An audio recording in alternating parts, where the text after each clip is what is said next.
Bienvenidos. El día de hoy queremos seguir abordando el tema de la medición de la pobreza 2016. Hace un par de semanas hicimos un primer análisis y nos quedamos con varias inquietudes, por eso invitamos de nueva cuenta al doctor Luis Huesca, investigador del CIAD. Luis, gracias por acompañarnos. Buen día, Marco, y un gusto aquí saludar a tu auditorio. Muchas gracias. La verdad es que hay mucho que trabajar sobre el tema de estos informes, de estas mediciones, pero a veces la coyuntura, la velocidad de las noticias nos impiden profundizar y eso es una desgracia porque precisamente la razón de ser de una medición pues es aprender, es esculcar, profundizar los datos, estresarlos para saber dónde están las oportunidades de mejorar los resultados. Yo te preguntaría, Luis, vimos ya un poco el tema de la medición, pero ¿cómo ves el tema de la desigualdad en México, que es el tema de fondo, ¿no? Tenemos a todos los informes que se han presentado, la última es el de la OCDE que habla de que México es el país más desigual de ese grupo de países. ¿Cómo está la desigualdad en nuestro país? Sí, es importante, como atinadamente lo dices, Marco, la desigualdad es un problema que es parte del sistema capitalista. Ya en la historia económica de los países se ha comprobado que cuando un país con sistema capitalista está preparando sus motores para crecer en términos sociales, económicos, productivos, la desigualdad repunta. Cuando hay crecimiento económico, va paralelo un fenómeno de desigualdad que se genera por un impulso de desarrollo, por un lado, si bien económico, en donde las fuerzas productivas, los medios de producción empiezan precisamente a interactuar y de inicio el factor de trabajo es de los que se ven afectados. Curiosamente, esto ha pasado en países desarrollados y con más razón en países en desarrollo. Y cuando se estabiliza un desarrollo económico, un crecimiento económico de los países, la desigualdad tiende a estabilizarse. Y si se generan condiciones, sobre todo fiscales, idóneas, la desigualdad empieza a reducirse. Este es el asunto cuando en países como México el fenómeno de la desigualdad llegó y en la década de bonanza económica, que fueron los años dorados, los 50, los años 60 del siglo ya anterior, la desigualdad tendió a disminuir, pero luego vino a repuntar en los años 70 con la crisis de los precios de petróleo que cayeron en esos años y también la cuestión de los precios de garantía de los alimentos en esos años cuando estaba el presidente Echeverría. Y desde entonces la desigualdad ya no cayó en México, se quedó en niveles que para países en desarrollo eran ya altos, muy similares a cuando, por ejemplo, Estados Unidos llegó a sus niveles más altos. Estamos hablando de índices de desigualdad que se miden con un índice muy sencillo que se llama Gini, que va de 0 a 1. Es 0 cuando no hay desigualdad y 1 cuando hipotéticamente una sola familia o una sola persona tendría el 99% de la riqueza. Es un caso extremo, pero podría pasar, bueno, no ha pasado en la historia económica, pero sin embargo México ese índice no lo ha podido bajar de 0.5. Exacto. De la mitad. Digo, hemos mejorado, pero muy marginalmente, ¿no? Sí, han habido mejoras. De hecho, hay evaluaciones que el Banco Mundial ha denominado como crecimiento en favor de los pobres, que van paralelas con algo que se denomina también políticas pro-poor o en favor de los pobres. Y pareciera que en un periodo, cuando hubo cambio de la izquierda a la derecha, ¿no? Y que entra el gobierno del PAN, hubo un impulso en el cual, entre los años 2002 del 98, de hecho, al salir el presidente Zedillo, previo a su salida, hasta el 2004, cayó la desigualdad en México. Entonces, algo generó a su salida este presidente Zedillo, que siguió una inercia de estabilidad en México con Vicente Fox, y se siguió la inercia paralelo con los programas sociales, precisamente, y que permitieron reducir la desigualdad. Y el crecimiento fue pro-poor, ya el Banco Mundial lo ha medido, académicos lo han medido, pero a partir del año 2004-2005 se empezaron a cocinar aspectos sociales y económicos que repuntaron la desigualdad otra vez. Entonces ya hubo una época buena, más o menos reciente, pero volvió a repuntar la desigualdad. Podríamos decir, cuando el ciclo económico está en expansión y tiene cierta, digamos, periodo de expansión, se mejora la desigualdad, o sea, se reduce la desigualdad. Pero a la primera crisis vamos para atrás y terminamos prácticamente de como comenzamos el ciclo, ¿no? Y en el fondo quiere decir que no tenemos políticas estructurales para distribuir correctamente el ingreso del país. La verdad que México sigue siendo un país muy desigual, no solamente en lo económico, en las oportunidades, en los temas de género, en muchos, en el desarrollo regional. Creo que es un tema que no hemos puesto en la agenda pública con suficiente fuerza, ¿no, Luis? Sí, de hecho, es precisamente, tiene varios frentes. La desigualdad no solamente es de ingresos, pero sí, definitivamente, la riqueza se distribuye a través de cómo está repartido el pastel, digamos, el pastel generado, que sería la riqueza generada. Entonces, en esa medida, podemos observar algo bien curioso que seguramente estaremos cerrando un poco con ese tema, porque es el tema de la desigualdad salarial. Hay que diferenciarla bien de la desigualdad de ingreso familiar de los hogares. Claro. Ahorita hemos estado hablando de una desigualdad si bien de ingresos, es de los ingresos de la familia. Exacto, acumulados de los miembros de la familia. Exactamente, de todo lo que se genera, todo el esfuerzo de la familia. Pero paralelamente, la desigualdad de los salarios, que es más de la persona, ha venido en los últimos años, en la última década, reduciéndose en México. Y aquí el aspecto tiene que ver con otras situaciones como el cambio tecnológico y por un lado, pero por otro lado el exceso de oferta más calificada. La mujer ha accedido cada vez más al mercado laboral, porque también viene de su mayor acceso a estudios universitarios. Claro. Eso es muy bueno, definitivamente. Sin embargo, el mercado interno no ha reaccionado, no ha sido capaz de generar los empleos suficientes al ritmo de la oferta laboral. Por lo tanto, hay una sobreoferta calificada y esto ha venido también alineado a los salarios bajos, que también no hay que negarlo.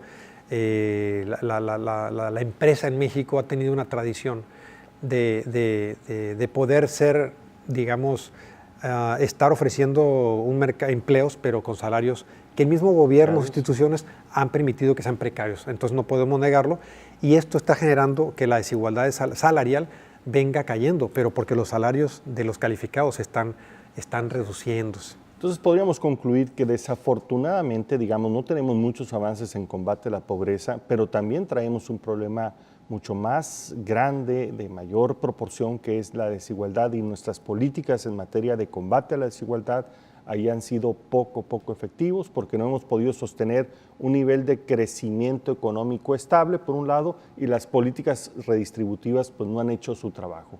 Vamos a regresar un momento más, estamos hablando sobre pobreza y desigualdad.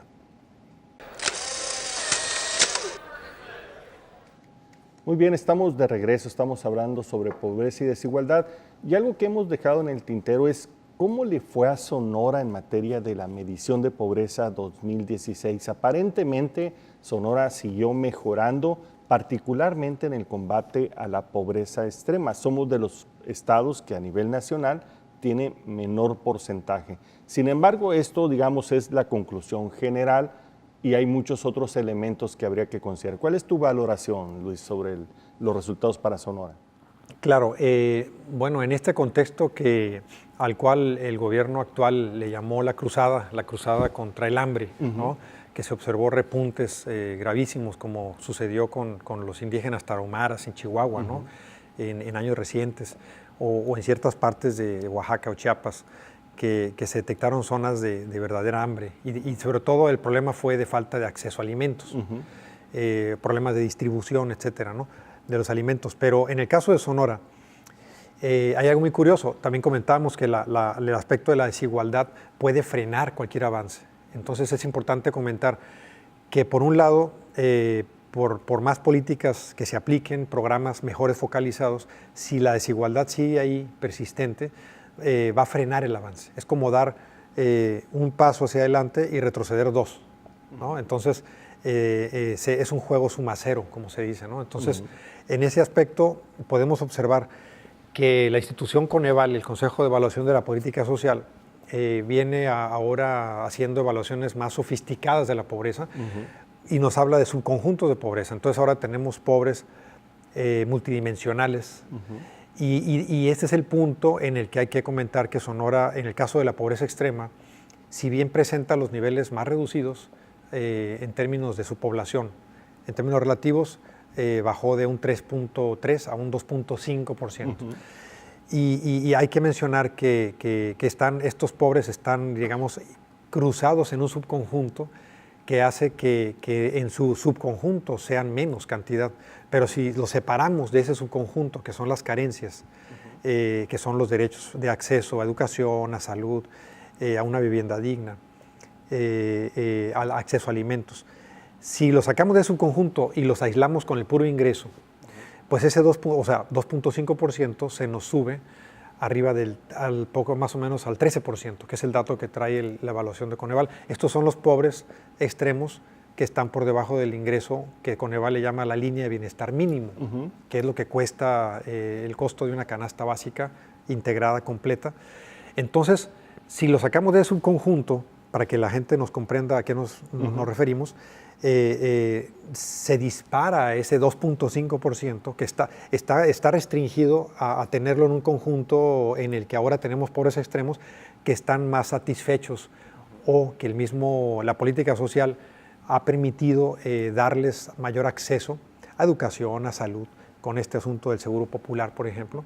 Sin embargo, si lo sacamos de su conjunto y los dejamos con su puro ingreso, pues no les alcanza para alimentarse. Entonces, estas personas y estas familias en Sonora andan en un 13%. ¿Qué quiere decir esto? ¿Que hay un riesgo latente ahí de que un porcentaje mayor de personas en pobreza se vayan a la pobreza extrema por no tener un acceso a un ingreso adecuado?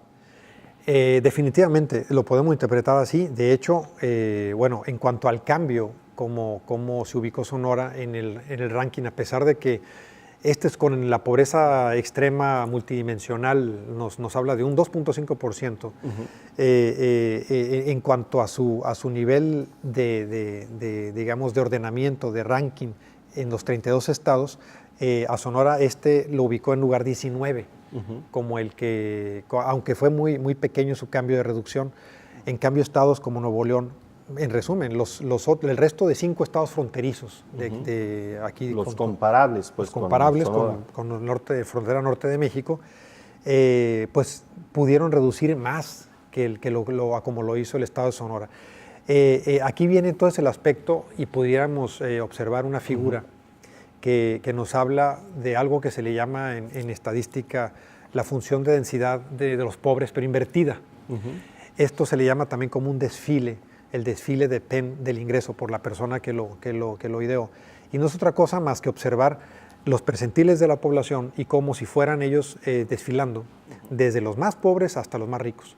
Y claro que al final del desfile empiezan a salir los más gigantes, pocos gigantes que son muy altos. Y si los medimos por su estatura, que sería la media del ingreso, podemos observar en la figura que realmente en el caso de Sonora, el ingreso promedio anda sobre los 4.800 pesos mensuales per cápita, hay que establecer, no es el ingreso total del hogar, que por cierto Sonora salió bien parado como de los estados, en tercer lugar de mayor ingreso familiar trimestral, con un dato que ronda los 49,000 pesos trimestrales, pero al llevarlo al individuo anda sobre... Perdón, el dato de 4.800 es el dato de México. El dato de Sonora es arribita de 5,000 pesos. Y observamos cómo, con respecto a México, Sonora está por encima en esa curva punteada de color rojo para cualquier nivel de población. Esto indica una mejoría definitivamente para cualquier nivel de percentiles y en el entorno urbano. El problema aquí para Sonora estaría en todo caso para las zonas rurales, porque la siguiente figura nos muestra una proporción que se empalma, que se encima con los datos nacionales. de la misma figura de la distribución de los pobres. Entonces, esto nos está diciendo que por debajo de la media, que por cierto para la parte rural se desploma arriba de 2,000 pesos nada más, per cápita. Entonces, es fuerte ahí, quiere decir que en la parte rural, en Sonora... Menos de la mitad, ¿no? Menos de la mitad. Ahí es como un foco de alerta que habría que atender. Y esto va aparejado, va paralelo precisamente a los ingresos salariales. A ver, un poco quiere decir que cuando vemos la cifra global, que es un promedio, pues no nos va tan mal. Pero ya cuando empezamos a explorar, vemos que hay un problema bastante fuerte que habría que poner atención, que son las zonas rurales. Y probablemente nos estemos refiriendo al sur del estado, ¿no, Luis? Seguro, así es, toda la parte sur del estado, que fue también la que entró en alarma, ¿no? Un poco en la parte del acceso a alimentos, era el problema, ¿no? De falta de acceso de una buena distribución. Pero también está el problema del ingreso, no hay que hacerlo a un lado, ¿no? Y no podemos estar tampoco... Se tiene que hacer las dos cosas al mismo tiempo, ¿no? Atacar las vulnerabilidades, pero también ofrecer un buen ingreso. Sí, definitivamente, y bueno, es un hecho que ahorita con el siguiente material podremos comprobar vinculando esta parte de la pobreza con la desigualdad, porque precisamente ahí es donde Sonora andamos mal. En la parte de desigualdad somos de los estados que aumentó la desigualdad a pesar de la caída en la pobreza. Muy bien. Vamos a regresar entonces, vamos a ver ahora el tema de la desigualdad en Sonora en el siguiente bloque. Muy bien, estamos abordando el tema de la pobreza y de la desigualdad. Ya vimos a nivel nacional, ya entramos un poco en Sonora, pero queremos ver el tema de la desigualdad, que es un tema que desafortunadamente poco se habla. Sonora sabemos que, como muchos estados en la República, trae problemas también fuertes de desigualdad, que significa falta de oportunidades al final del día. Algunos tienen más, otros tienen mucho menos, y estos mucho menos es más difícil salir adelante, ¿no? ¿Cómo andamos en desigualdad en Sonora, Luis?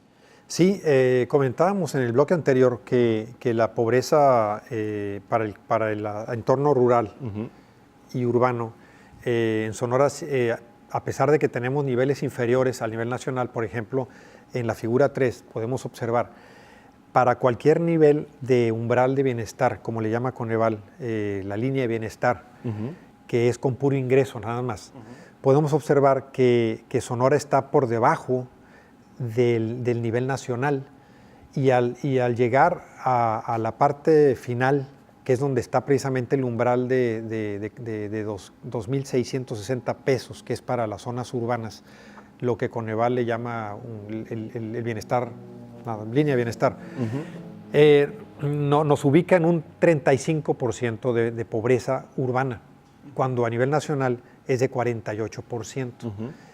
Si nos vamos a la siguiente figura 4, podemos observar que en las partes rurales la pobreza es más alta, es de 41%, a pesar de que esta bajó del 2014 a 2016, pero sigue siendo alta. Y a nivel nacional, la pobreza rural es de 59%. Entonces, Sonora tiene mejores cuentas que a nivel nacional, estamos por debajo. Sin embargo, pasa algo en la parte inferior, por debajo de umbrales de 500 pesos mensuales per cápita por familia. Las curvas están pegadas. Entonces, es algo que comentábamos en tu programa anterior también, cómo los más pobres de los pobres no están siendo tal vez bien atendidos. Se están volviendo más pobres todavía. Se están volviendo más pobres también porque la caída del poder adquisitivo le está afectando más a ellos. Lo que dirá el Banco Mundial, falta inducirle más efecto pro pobre a las políticas. Es a lo que quería ir. ¿Qué podemos hacer en Sonora? En Sonora creo que ya llegamos a un nivel de avance que nos permite atacar ya, digamos, nichos específicos para reforzar los resultados. ¿Qué es lo que tendríamos que hacer para combatir el problema de desigualdad rural que se está generando principalmente entre los más pobres de los pobres? Claro, bueno, lo que se requiere precisamente es disminuir los errores de exclusión, de acceso y de exclusión de los más pobres, de los pobres crónicos, que así también se les denomina. Porque precisamente también hay que observar que en Sonora hay una pobreza temporal o estática, pero que no depende del sonorense en sí, sino que son mexicanos que vienen, o incluso de otros países, ahora con el problema de Estados Unidos, Sí, sí. que están llegando centroamericanos y que se están quedando en Sonora y que vienen a ampliar pues, la oferta laboral rural. Entonces, con salarios más deprimidos, trabajando en el campo, y pues estos son precisamente parte de que se le ha estado atendiendo, pero siguen habiendo errores de exclusión, en el cual no solamente basta con llevarles una escuela, sino que, por ejemplo, el problema del trabajo infantil también, que existe en todo México, y ya datos de la Organización Internacional del Trabajo nos muestra que persiste arriba del 5%. Es como un problema estructural, el trabajo infantil. Y sobre todo, en el caso de Sonora, si bien son datos por debajo del empleo infantil a nivel nacional, pero sí existe también trabajo infantil y se ha observado en las partes rurales, sobre todo con mano de obra, que las familias de compatriotas oaxaqueños o del centro de México que están con sus hijos y que los tienen trabajando. Entonces, esta serie de problemas son los que se ha dispersado una gran cantidad de programas. Entonces, a nivel local, sobre todo a nivel local, no los federales, sino más bien los locales. Entonces, lo que tendríamos que hacer es identificar mucho mejor a esas personas que están en esa situación tan vulnerable, asegurarnos que lleguen los programas de apoyo a todos ellos, no solamente en materia de alimentación, sino también de ingreso y de las otras vulnerabilidades, y complementar los esfuerzos federales con los esfuerzos estatales y municipales. Eso, digamos, podría ser la solución a este tema. Hay que empezar por ahí, definitivamente, porque precisamente la desigualdad en las partes rurales, y aquí vienen las últimas dos figuras, creo que complementan bien esta interrogante, ¿no? Hay una figura 5 que nos muestra cómo en la parte rural el ingreso está precisamente más concentrado, menos concentrado en la parte rural, lo que significa que en términos de desigualdad, y es donde viene el cómo entender, cómo vincular la pobreza y la desigualdad. El hecho de que exista una menor desigualdad en la parte rural en Sonora que a nivel nacional, significa que esa curvita está más pegada a la línea recta de 45 grados de la gráfica que se muestra ahorita, y esto significa que para cualquier nivel de personas, de hogares, hay menor desigualdad definitivamente en la parte rural de Sonora que en la nacional. Pero esto, curiosamente, es un sinónimo de los bajos ingresos, que están todos muy igual. Entonces, como están todos tan mal, están peor, mal pagados. Las diferencias son imperceptibles prácticamente. Por eso la desigualdad de ingresos es más baja en Sonora, pero ese, curiosamente, es un resultado contrario a lo que uno esperaría. Entonces uno pensaría, bueno, entonces la desigualdad de ingresos no está tan mal, ¿no? Pero lo que pasa es que hay que tener cierto cuidado. Una cosa es que la norma, que es el ingreso promedio que gana la gente, sea un piso bajísimo, ni 2 salarios mínimos. Para la zona rural de Sonora son apenas poco más de 2,000 pesos. Entonces esto está diciendo que ganan en promedio no más de 2 salarios mínimos y por lo tanto son pobres. Entonces no hay desigualdad que medir ahí. Pero si nos vamos a la rural, curiosamente, brinca y Sonora está casi en 0.50 de desigualdad del índice de Gini, lo cual es como una alarma. O sea, sí hay que alarmarse porque algo está pasando en las partes urbanas. Pues es esto, definitivamente. Hay élites, o se han formado élites en Sonora que están concentrando el ingreso, y por otro lado pues está la clase trabajadora asalariada del esfuerzo que pues está cada vez participando menos en la distribución de la riqueza. Entonces, a nivel nacional, el índice anda sobre 0.48 y en Sonora andamos 2 puntos por encima, que es mucho. A veces puede costar 5 años o hasta una década bajar 2 puntos en la desigualdad. Entonces, ahorita tenemos que hacer algo en las partes urbanas, y por eso las dos curvas en la figura 6 están todas cruzadas y pegadas, lo cual habla pues de que hay una distorsión grande. Y este hallazgo precisamente evidenciaría que enfocándonos en la parte rural, sería lo prioritario, porque hay que empezar por lo básico, y ahorita por lo menos la desigualdad es menor en la parte rural, todos están igual de mal.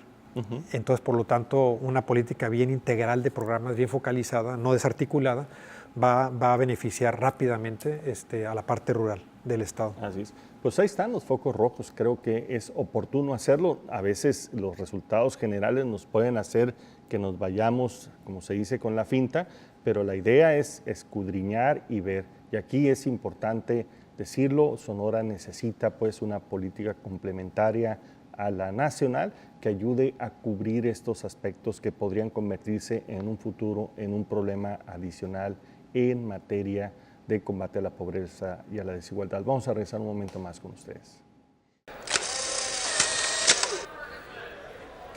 Muy bien, Luis, seguimos platicando con Luis Huesca sobre el tema de la pobreza y la desigualdad. Ya vimos a nivel nacional, a nivel el caso de Sonora, que hay retos importantes. Sin embargo, yo creo que ya es el momento también de empezar a replantear la política social en lo general, ¿no? Y un tema que no hemos podido resolver por ninguna vía es el tema del ingreso, ¿no? Porque además algunas de los derechos sociales consagrados que se buscan, pues están relacionados con el empleo formal, ¿no? Y esto pues, no se nos da en nuestro país, ¿no? Lo que hace que difícilmente logremos cubrir. De ahí vienen nuevas ideas. Una de ellas es la que se han venido planteando en muchos países, el tema del ingreso. ¿Cómo lo resolvemos? Por un lado, pues estos temas de desigualdad y de concentración, y por otro lado, pues la evolución de la tecnología está haciendo que muchos empleos sean desplazados y desaparezcan y personas, por lo tanto, y se plantea esta idea de la renta básica universal. ¿Qué significa esto? En el contexto de la política social, qué significa esta propuesta? Bien, bueno, es bien interesante, ¿no?, el contexto que nos ofreces para poder responder a la pregunta, porque en la respuesta puede ser un tanto compleja, pero sin embargo hay que ir a la raíz del problema. ¿Qué tan viable es aplicarlo? Porque para aplicarlo, pues deberíamos, o primero, como condición básica, tener un Estado recaudador fuertemente, o sea, un Estado mexicano fuerte que recaude bien y mejor. Partiendo de ahí. ¿Sería darle un ingreso suficiente a todos los mexicanos para que les dé un nivel de vida que le permita acceder a las oportunidades? Sí, definitivamente. El concepto de renta básica es que, me voy al tema fiscal porque es la viabilidad de aplicarlo, pero claro, definiendo el concepto, tiene que ver precisamente con que el Estado garantice, porque el Estado es el que lo va a garantizar, es como se aplica ya en otros países. En Inglaterra esto se viene haciendo desde mediados del siglo pasado, en Canadá es un poco más reciente, de unos 5 años a la fecha, y es precisamente garantizarle al individuo, al ciudadano, que pueda tener la parte que el mercado no le da, digamos, ¿no? Que el mercado laboral no le da, que por lo tanto pueda él tener garantizado que va a tener el acceso a los satisfactores, que no va a ser pobre, de tal manera que el Estado podría de esta manera redistribuir, o sea, es una medida redistributiva, y que en el caso de inglés, británico, ha sido muy eficiente, muy eficaz. En otros países ha sido difícil implementarlo por el problema de recursos, pero bueno, es una buena medida siempre y cuando se aplique de tal manera que no desaliente el trabajo, porque también aplica como un subsidio al desempleo, ¿no? Como existe en Estados Unidos. En España es el caso ejemplar, en donde un subsidio al desempleo pues ha hecho que sus políticas, sus reformas laborales traten de empujar más al ciudadano español a que se mueva a buscar trabajo. A que si encuentra un trabajo, está en Cataluña y lo encuentra en Andalucía, pues que se vaya a Andalucía a trabajar. Entonces, ellos ahora precisamente se les ha revertido, y a tal grado que su tasa de desempleo supera ya el 23-24%. Y para que no sucediera algo así, porque también en Canadá recientemente se ha observado que el aplicar esta renta universal garantizada mínima ha desalentado también un poco el trabajo. Sobre todo en personas muy jóvenes que están apenas accediendo al mercado laboral pero que tienen ingresos bajos, o personas ya retiradas, bueno, perdón, no retiradas, sino que están en edad cercanas a edad de retiro. Entonces ellos están batallando con un problema de no desalentar el trabajo. O sea, la renta mínima garantizada, universal, si bien requiere una cantidad de recursos fuerte, que para el caso mexicano hay estimaciones que llegan a hablar de un 8 a un 10% del PIB. Es una cantidad brutal, ¿no? Es una cantidad brutal. Si pensar en que solamente el Estado mexicano ahorita está recaudando tributariamente aproximadamente un 16 puntos del PIB. Sí. Ya con la reforma creció la recaudación, pero la parte no tributaria, que es Pemex, se está cada vez erosionando más rápidamente. Ahorita nos quedan apenas 4 puntos del PIB de Pemex, cuando del 2014, hace 2 años y medio, teníamos cerca de 9 puntos, se cayó a más de la mitad. Entonces observamos un Estado mexicano que para aplicar esta medida debería pues de ser fuerte, recaudar fuertemente. Canadá recauda 35% de su PIB, por ejemplo. Países que ya la aplican, como Inglaterra, anda cercano a Canadá, Noruega, Dinamarca, recaudan 42% de su PIB. Una condición previa es que tenga la capacidad de recaudación suficiente el gobierno. Lo que trata de resolver, entiendo, la renta básica es darle a todos igualdad de oportunidades, y esta entra en operación cuando la gente no accede al mercado laboral, de tal manera que tiene una capacidad también para tener los satisfactores mínimos necesarios para que su familia pueda dejar de ser pobre y acceder a las oportunidades, y también que puedan gastar en el mercado interno y se desarrolle y genere pues estas ventajas al multiplicar el efecto y lo fortalece, ¿no? Y se trata de formar en el todo pues un círculo virtuoso, ¿no? Pero pues efectivamente, Luis, el tema es que tiene que empezar el Estado con esa función de ser el redistribuidor, captar los recursos y distribuirlos de quienes los generan en demasía a quienes están excluidos, ¿no? Claro, y esta es precisamente la gran contradicción del sistema capitalista, ¿no? Porque entran en contradicción los intereses del sector privado en favor de la masa social, de la masa trabajadora, de los afectados esencialmente. Entonces, yo creo que es una parte que hay que seguir discutiendo. Sin embargo, hay que empezar porque el Estado mexicano, ahí vendría el punto, ¿no? No solamente cobre mejor los impuestos o los recaude mejor, sino que debe de empezar también por como le han hecho los países desarrollados, que es desarrollados, pero también con niveles socioeconómicos y con desigualdades más reducidas, en los que han invertido la base gravable. O sea, los que contribuyen más a la recaudación fiscal son las empresas, son las que generan la riqueza, ¿no? El esfuerzo del trabajo, pues en principio también aporta su impuesto sobre la renta, pero eso es un impuesto cobrado sobre el esfuerzo del individuo. Entonces, Canadá, por ejemplo, está exactamente al revés de México. Allá la mayor parte de la recaudación viene de las empresas, hasta 65%. Y los trabajadores contribuyen a sus impuestos directos con el restante 35%. En México estamos al revés, 35% las empresas y 65% los trabajadores. Entonces podríamos decir que dentro de las mejoras que se pueden hacer en políticas sociales, mover los otros elementos como la política fiscal. Para corregir la desigualdad no hay otra medida más eficaz que la política fiscal.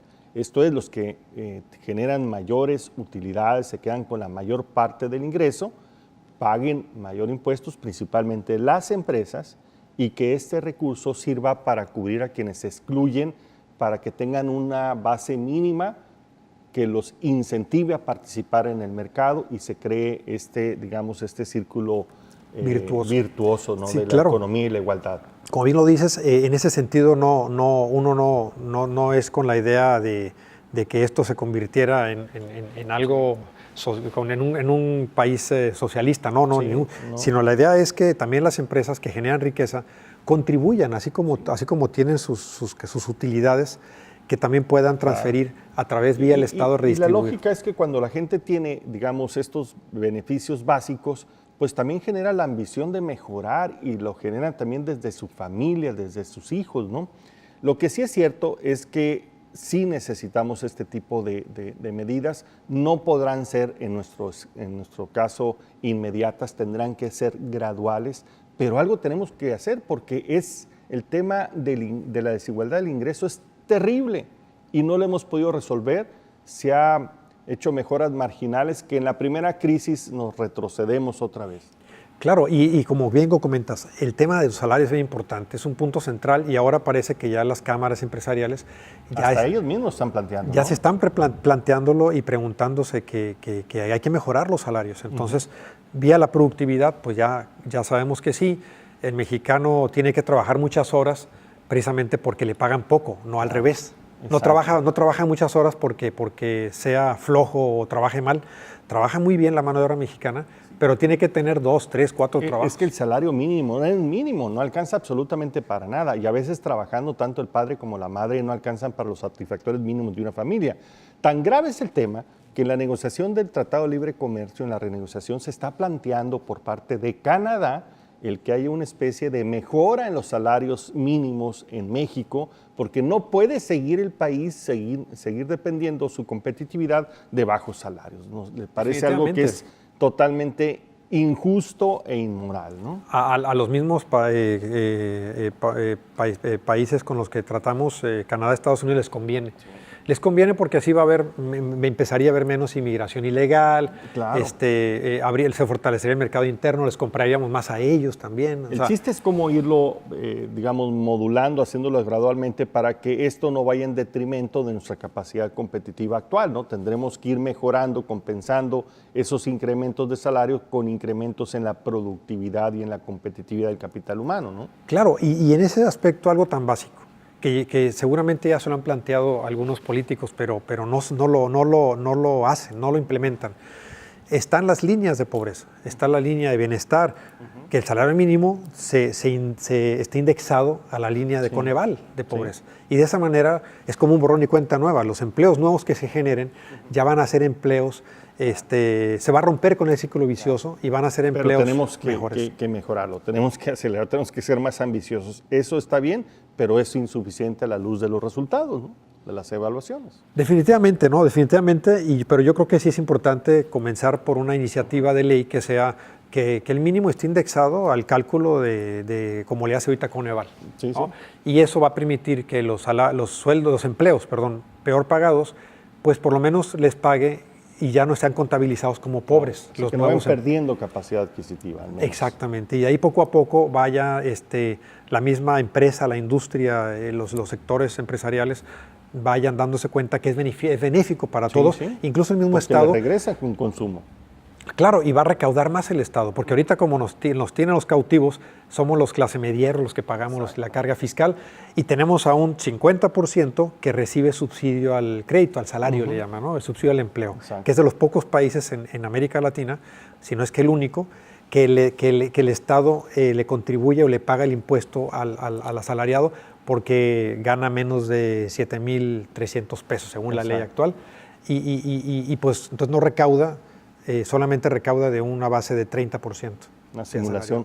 Lo que vemos, pues, que el tema de la pobreza en México es un tema todavía pendiente. Hemos avanzado en derechos sociales, están establecidos en la Constitución, hemos avanzado en la evaluación, en la medición de la misma. Sin embargo, pues, los resultados no son, digamos, satisfactorios. Hay un problema fuerte de desigualdad que no estamos corrigiendo, que la política fiscal tendrá que ser modificada. En el caso de Sonora hay también temas ahí pendientes que nos deben de preocupar, que merecen mayor focalización y merecen mayor complementación de las políticas nacionales. Y también es tiempo en el país de replantearse, digamos, una evolución más ambiciosa de la política social. Una podría ser ir caminando hacia esta renta básica universal, porque aunque no lo queramos, las mismas fuerzas de nuestros socios comerciales nos van a obligar a discutir estos temas porque es totalmente injusto y tendríamos que apostarle que esto generara un círculo vicioso donde mejores ingresos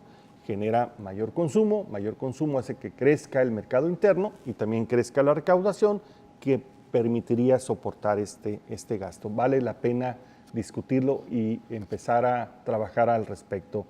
Luis, muchas gracias. Gracias como siempre. Gracias a ti y a tu audiencia por escucharnos y pues seguimos aquí aportando ideas.